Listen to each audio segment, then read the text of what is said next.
학생을. 우등생은 정말 그 성적 경쟁이 치열하고 장학금을 타기 위한 이런 경쟁을 하는 이런 학생들 속에 보면은 우겨서 등수를 올리는 학생도 있다는 얘기가 있어요. 그래서 우등생이 그렇다는 얘기도 있고, 또 모범생은 모든 것이 평범한 인생을 모범생이라는 얘기를 하는 것 같아요. 그래서 이렇게 경쟁사회 속에서 우등생인 학생도 사실 사회에 나가서 큰 일을 하는 경우는 별로 없을 수 있다. 그래서 그냥 평범한 셀러리맨으로 사는 경우도 있다는 거죠. 많은 경우가. 자, 그 다음에 가장 좋은 거울은 뭘까요? 속담에 가장 좋은 거울은 자신의 인생을 비춰볼 수 있는 거울인데, 그것은 친구라는 얘기가 있어요. 그 사람이 사귀는 친구를 보면 그 사람의 인생, 그 사람의 삶의 어떤 가치관이나 그 사람이 살아가는 태도, 자세가 그의 친구를 통해서 묻어나 보인다는 거죠. 비춰져 보인다는 거죠. 자, 가장 먼 여행은 뭘까요? 자, 이 여행은 뭐 우주 여행이 아닙니다. 안드로메다로 가는 여행이 아니라 그런 얘기가 있어요. 가장 먼 여행은 인생에서 머리에서 가슴으로의 여행이다. 이런 말이 있어요. 그래서 우리가 어떤 철학으로 보자면 뭐 계몽주의자가 낭만주의자가 되는 이 인생관의 변화, 세계관의 변화, 또 가치관의 변화, 이런 것이 철학적으로는 또 가장 힘든, 가장 먼 여행이 아닌가 생각이 들어요. 뭐 칸트 같은 철학자에 의하면 이제 이론 이성보다는 순수 실천 이성이 우위에 있어야 하고, 자, 이런 삶을 살아야 된다는 얘기를 했는데, 사실 머리로 아는 지식으로 아는 것들은 사실 쉽게 접근할 수 있지만 가슴으로 느끼는 것은 사실 그렇게 쉽지만은 않은 것 같아요. 공감 능력이라는 것은 배울 수 있는 건 아닌 것 같아요. 학교 교육을 통해서는 공감 능력이 배워지기는 어려울 것 같다. 지식 정보는 쌓일 수 있지만, 그래서 계몽주의자 그 시대적으로 보자면 근대 그 계몽 시대의 그 계몽주의자는 쉽게 될 수 있지 몰라도 칸트가 말하는 진정한 계몽, 참된 계몽, 즉 낭만주의자의 관점에서 본 또 계몽일 수도 있겠는데, 더 깊은 계몽일 수 있겠는데, 자, 그런 인간 삶의 계몽은 사실 이루어지기 어렵다는 것이죠. 진정한 인간의 성숙이라는 것은 어렵다는 것이고, 그것이 가장 먼 여행이 아닌가. 자, 그래서 오늘은 포도주와 인간의 가치에 관한 비유를 한번 해보려고 그래요. 인간을 우리가 포도주에 비유해서, 우리가 교재 철학의 향기에도 잠깐 나옵니다. 인간과 도덕 부분에 보면 다뤄지고 있어요. 다음 주에 다룰 장에 보면은. 자, 그래서 이건 미리 좀 잠깐 얘기하자면, 우리가 포도주의 가치는 우리가 이 그림에 보던 것처럼 라벨을 보면 알 수 있죠. 우리가 마트에 가보면 라벨들이 있는데 뒤에 보면 무엇이 써 있어요? 그 뒤에 보면 상표 뒤에 보면은 가격표가 붙어 있죠. 자, 그래서 포도주의 가치는 가격을 보고 알 수 있습니다. 그래서 마트에 가보면 뭐 5,000원짜리부터 해서 몇십만 원짜리까지도, 또 아주 큰 전문 매장에 가면 몇백만 원짜리도 있죠, 포도주는. 자, 이런 가격에 의해서 포도주의 가치를 판단합니다. 그렇다면 인간의 가치는 우리가 뭐라고 이야기할까요? 가격이라고 얘기할까요, 인간을? 그렇지 않죠. 자, 그러면 인간의 가치는 인격이라고 얘기합니다. 자, 그래서 우리가 여러 번 얘기한 이제 철학자 중에 이제 근대 칸트라는 철학자가 이 가치를 두 가지로 얘기했어요. 이 세상의 모든 가치를 두 가지로 나눈다면, 하나는 price, 가격이라는 가치가 있고, 또 하나는 person, 인격이라는 가치가 있다. 그래서 인간이라는 가치는 다른 모든 여타의 사물과는 달리 가격으로서 매겨질 수 있는 가치가 아니다. 이렇게 얘기했죠. 자, 그러면 우리가 이 포도주의 가격을 매기는 기준은 뭘까 하면, 소믈리에라는 직업을 가진 사람들이 이 포도주 잔을 기울여서 향을 맡고, 그리고 나서 이제 맛을 음미하죠. 한 모금. 자, 그러면 이 맛과 향을 통해서 결국 그 가격이 결정됩니다. 소믈리에에 의해서죠. 자, 그러면 인간도 비유하자면, 인간의 가치인 인격도 어떤 향기가 풍기는 것일 수 있겠는데, 고상하고 깊은 그윽한 향기를 풍기는 사람이 있고, 그 사람의 인격이나 인품이 아주 악취를 풍기는 사람이 있을 수 있겠어요. 자, 그렇다면 일단 포도주의 이런 그 맛과 향이 가격을 결정한다고 그랬는데, 그렇다면 그 맛과 향을 결정하는 그런 본질적인 요인은 뭘까요? 자, 그것은 포도주가 얼마나 잘 익었는가, 잘 발효가 됐는가 하는 거겠죠. 자, 그것을 우리가 숙성이라는 말로 표현합니다. 자, 그렇다면 우리가 인간의 향취. 자, 우리가 아까 인품이나 인격이 그윽하고 깊은 아름다운 향기를 풍기는 사람이 있고 악취를 풍기는 사람이 있다고 했는데, 자, 그렇다면 인간의 이런 인격이 향기를 풍기는 그 본질은 무엇에 의해서 이루어질 수 있을까요? 자, 무엇이 인간의 인품의 향기를 아름다운 향기로 이렇게 바꿀 수 있겠는지. 자, 그것을 우리가 두 글자로 성숙이라는 말을 쓸 수 있는 것이죠. 즉, 그 사람의 삶이 얼마나 성숙했는가에 의해서 그 사람의 인격은 그윽하고 깊은 향기를 풍기는가 하면 얼마나 미숙한 삶을 사는가에 의해서 그의 인격은 악취를 풍길 수 있겠죠. 자, 그렇다면 포도주의 맛을 결정하는, 그래서 가격을 만들어가는 이 숙성이라는 요인은 무엇에 의해서 이루어질까요? 가장 대표적으로 그것은 시간에 의해서 이루어질 수 있을 것이다 하는 생각을 합니다. 그래서 얼마나 환경이 좋은 시기에 수확한 포도에 의해서 그것이 얼마나 오랫동안 오크통 속에서 잘 숙성되고 발효됐느냐에 의해서 결국은 맛과 향이 결정되니까, 자, 이 포도주의 가격을 결정하는 이 가장 중요한 이런 숙성이라는 본질적인 측면은 결국은 시간적인 요인이 매우 큰, 그래서 몇 년산 포도주라는 것이 매우 중요하죠. 그리고 얼마간의 기간을 걸쳐서 숙성되느냐. 그러나 인간의 그 숙성, 인간의 성숙이라는 것은, 인간의 인격은 포도주와 달라서 단지 시간적으로 얼마나 오랜 기간에 걸쳐서 숙성이 됐느냐, 발효가 됐느냐에 의해서 결정되는 것은 아닌 것 같아요. 왜냐하면 우리가 70대 노인도 숭례문 방화 사건을 일으키는가 하면, 또 대구 지하철 방화 사건도 결국은 노인에 의해서 이루어졌다는 걸 봤을 때, 우리가 10대 청소년 중에서 우리가 소년 소녀 가장도 있죠. 자, 이런 10대 소년 소녀 가장은 그 부모가 없는 그런 그 소년 소녀일 수 있는데, 이런 소년 소녀가 자신의 동생을 돌보기도 하고, 또 학교에 가서는 부반장, 또 학교에서 봉사도 열심히 하는, 자, 이런 삶을 사는 걸 봤을 때 그가 훨씬 더 70대 노인보다, 방화 사건을 일으킨 그런 노인들보다도 훨씬 더 성숙했다라고 말해줄 수 있다. 그렇다면 시간적인 나이가 그 사람의 성숙을 결정하는 요인은 아니라는 것이죠. 자, 그럼 무엇이? 자, 포도주와 달리 포도주의 발효의 결정적 요인이 시간이었다면, 그럼 인간을 발효시키는 가장 결정적인 요인은 뭘까요? 자, 그것은 시간이 아니라, 나이가 아니라 얼마나 그가 아픔을 견디고 이겨냈는가 하는 것이다. 물론 아픔을 겪는다고 해서 다 성숙하는 것이 아니어서, 어떤 사람은 아픔에 그 고통을 당하고 거기에 못 이겨 자살하는 사람도 있고 포기하는 사람도 있죠. 그래서 때 묻은 악취가 풍기는 삶으로 변질되는 삶을 사는 사람도 있고, 또 자살을 통해서 시체로 변하는 삶을 사는 사람도 있는데, 자, 이런 삶은 성숙한 삶일 수 없죠. 매우 미숙한 삶으로 끝나는 것이죠.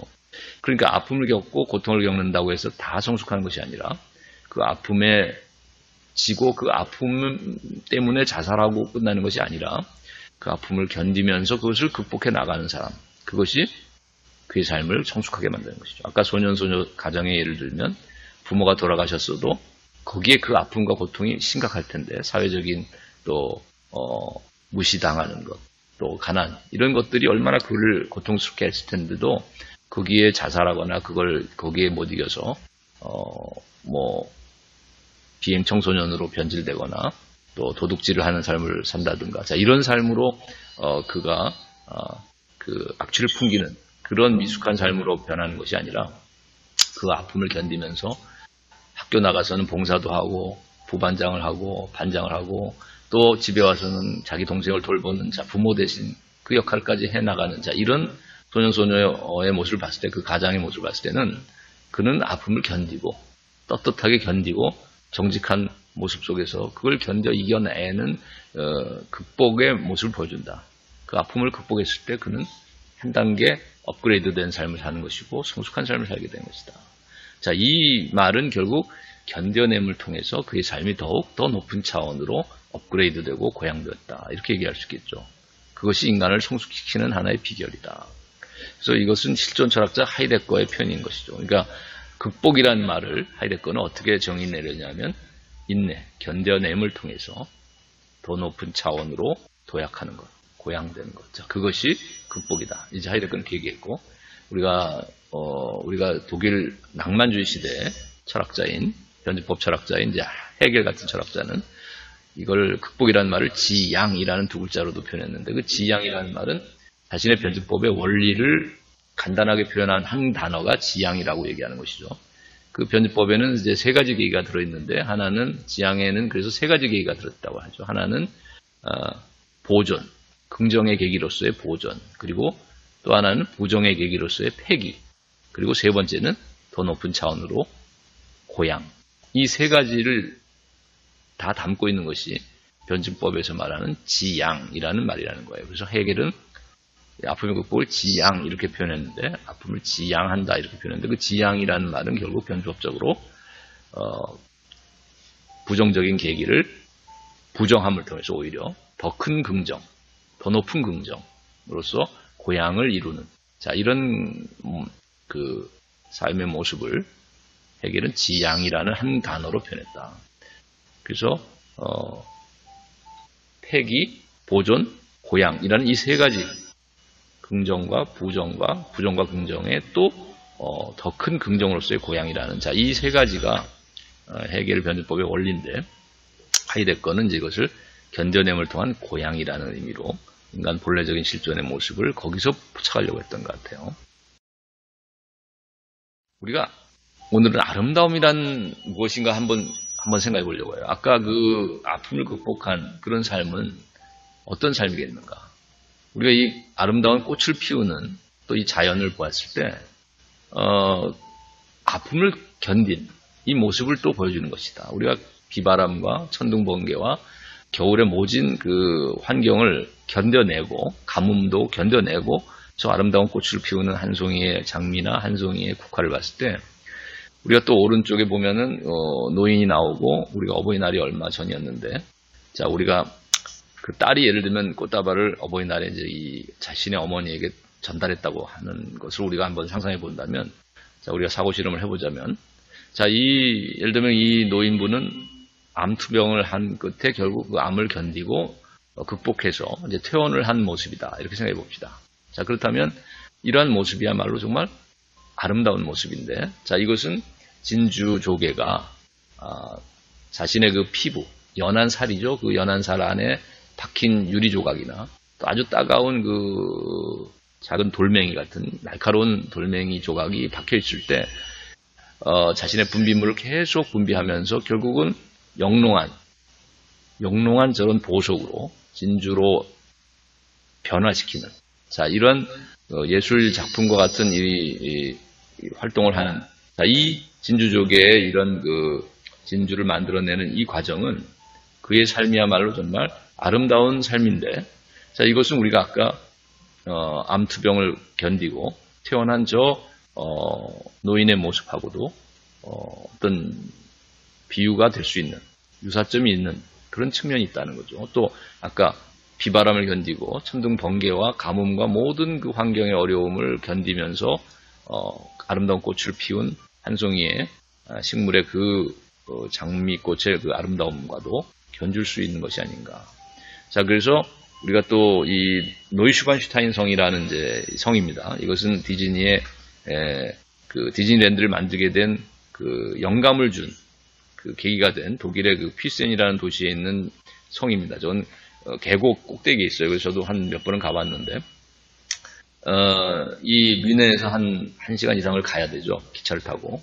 그래서 그 도착하는 퀴센이라고 하는 이제 그 휴양 도시인데, 이 알프스 끝자락이죠. 이게 독일 알프스 끝자락에 위치하고 있는 이제 도시인데, 저기에 계곡 꼭대기에 세워져 있어요. 그래서 저것을 우리가 예술 작품으로서 우리가 이해한다면, 조각가가 또는 건축가가 저것을 설계하고 저 건축을 해나가는데 얼마나 많은 어려움이 있었을까 생각이 들고, 그럼에도 불구하고 아픔과 고통을 견디고 아름다운 모습으로 저 작품을 만들어냈는데, 저것이 또한 디즈니랜드를 만들게 된 영감을 줘서 모든 오늘날 전 세계 어린이들과 또 어른들에게도 꿈과 희망을 낳는 자, 그 오늘날 저 디즈니 로고에 나오는 그 디즈니랜드의 그 성, 신데렐라 성이라고도 하죠.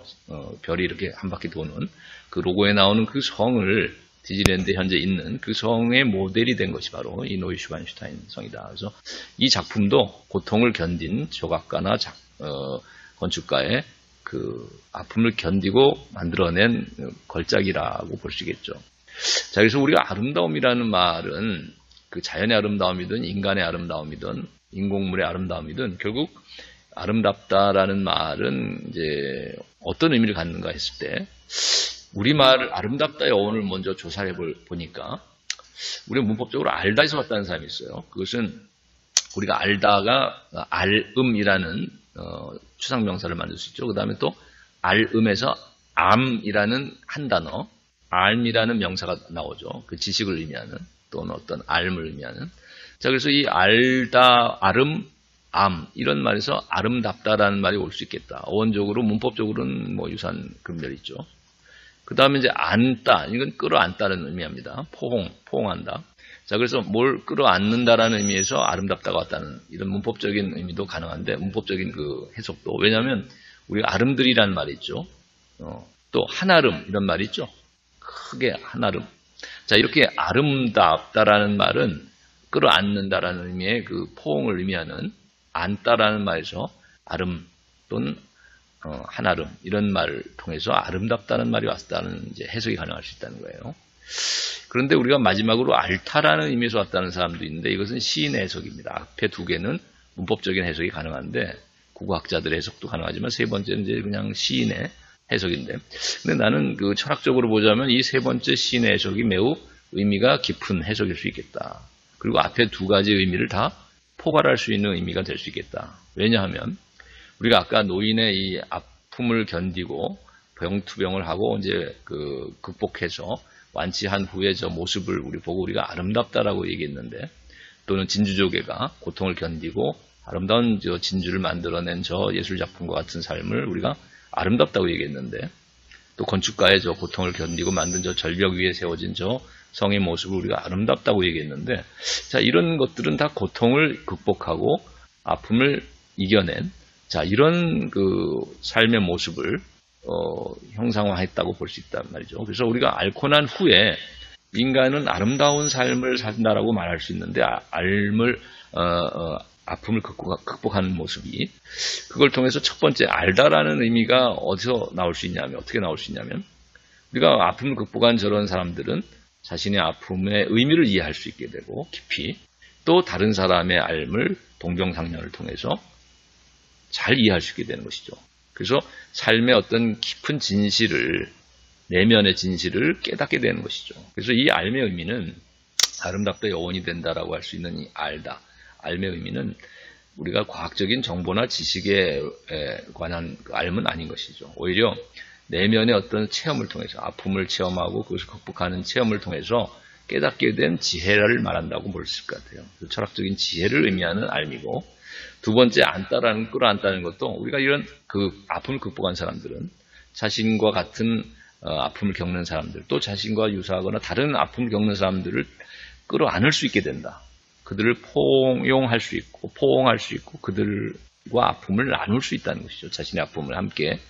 자, 그래서 더 큰 삶을 살 수 있게 되는 것이죠. 우리가 지적으로도 깊어진 지혜를 얻게 되지만, 알다라는 의미로, 또 우리가 앓고 난 후에 사람들은 다른 사람들을 감성적으로, 감정적으로, 정서적으로 또는 의지적으로, 정의적으로도 그들을 포용하고 포옹할 수 있기 때문에, 끌어안을 수 있기 때문에, 그래서 아름답다의 어원이 되는 알다와 끌어안다, 그리고 이런 말들이 결국은 우리가 아픔 후에, 아픔을 견디고 난 후의 삶을 통해서 도달하게 되는 것이 아닌가. 그래서 이 알타라는 시인의 해석이 알다와 안다라는 두 가지의 어원적 의미까지를 다 포용할 수 있는 게 아닌가 생각이 듭니다. 자, 그래서 우리가 아름다운 삶의 대표적인 예로, 이런 역경과 아픔을 극복한 예로 우리가 누구를 예를 들 수 있냐면, 세상에서 가장 소중하고 아름다운 것은 보이거나 만져지지 않고 단지 무엇으로만 느낄 수 있을 뿐입니다 라고 말한 이 사람입니다. 자, 이 사람은 누굴까요? 헬렌 켈러입니다. 그래서 여기 괄호에 들어가는 말은 뭘까요? 자, 이것은 머리가 아니라 가슴을 의미하는 것이다. 이렇게 생각할 수 있을 것 같아요. 그래서 가장 아름답고 소중한 것은 가슴으로 느낄 수 있다. 우리가 아픔을 견딘 사람들은, 극복한 사람들은 다른 사람들을 공감할 수 있다라고 했죠. 그래서 내면의 가슴으로 또 자신의 양심으로 다른 사람들을 이해하고 그들을 도와주려고 하고 그들을 또 과 함께 그 아픔을 나눌 수 있는 정서적으로도 공감 능력을 갖게 된다는 것이죠. 자, 우리가 퀴즈로 장님도 볼 수 있는 것은 뭘까요? 이것은 여러분에게 퀴즈로 남겨둘까 합니다. 자, 그 다음에 우리가 괄호 속을 채워보자면 사흘만 세상을 볼 수 있다면 첫째 날은 사랑하는 이의 얼굴을 보겠다죠. 둘째 날은 밤이 무엇으로? 낮으로 바뀌는 기적을 보리라. 셋째 날은 사람들이 오가는 평범한 무엇을? 거리를 보고 싶다. 단언컨대 본다는 것은 가장 큰 무엇이죠? 축복입니다. 자, 이거는 예전에 그 유명한 배우가 선전했던 핸드폰 선전의 카피죠. 그러나 광고 카피로 끝나는 것은 아니고 이것은 원래는 헬렌 켈러의 자서전에 나온 헬렌 켈러의 소원을 이야기한 것입니다. 그죠? 사흘만 세상을 볼 수 있다면 헬렌 켈러는 3중의 장애를 가지고 있었죠. 눈이 보이지 않는 장님이었고 귀를 들을 수 없는 귀머거리였고 또 말을 할 수 없는 벙어리. 자, 이 세 가지 삼중고를 겪었던 장애를 가졌던 헬렌 켈러가 세상을 단 사흘만 볼 수 있었으면 하는 소원을 얘기한 것이죠. 근데 이런 헬렌 켈러 같은 장님도 볼 수 있는 것은 있다고 합니다. 뭘까요?